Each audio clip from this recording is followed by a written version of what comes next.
भारत पाकिस्तान अस्त्र विरति पर राजी होगा पर कांग्रेस गतकाली नरेंद्र मोदी सरकार को समालोचना करने बांग्लादेश मुक्तियुद्ध समय इंदिरा गांधी नेतृत्व प्रसंग उठाई दलर वरिष्ठ नेता शशि थरूर आज उक्त प्रसंग में टिप्पणी रखी कहते 1971 और 2025 परिस्थिति सामान नुहे।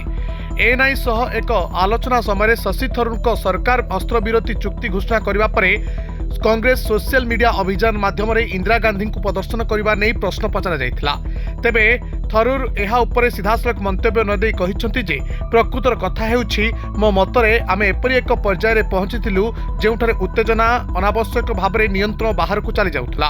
आम पई शांति आवश्यक सत्य यह जे 1971 परिस्थिति 2025 परिस्थिति समान नुहे। एते पार्थक्य रहिछि। थरूर कहिसंती भारतर लोक माने शांतिर हकदार। मु कहूना जे आमे युद्ध बंद करबा उचित। जेतेबेले एहाकु जारी रखिबार बारण रहिछि आमे जारी रखिबा उचित, किंतु यह एपरि एक युद्ध नथिला जहाकु आमे जारी रखिबाकु चाहुथिलु। आमे केवल आतंकवादी को एक शिक्षा देबाकु चाहुथिलु एवं सेही शिक्षा दिया जाइछि। थरूर पुणी थरे कहिसंती जे सरकार पहलगाम आतंकवादी आक्रमण रे संपृक्त आतंकवादी को खोजिबा पई चेष्टा जारी रखिबे। यह अपरिहार्य, यह राताराती घटी न पारे, एथिपाई मास वर्ष लागि पारे। आम नागरिकों को हत्या करिथिबा केही भी निस्तार पाइबे नाही बोली थरूर कहिसंती। Bureau report, Dinalipi live.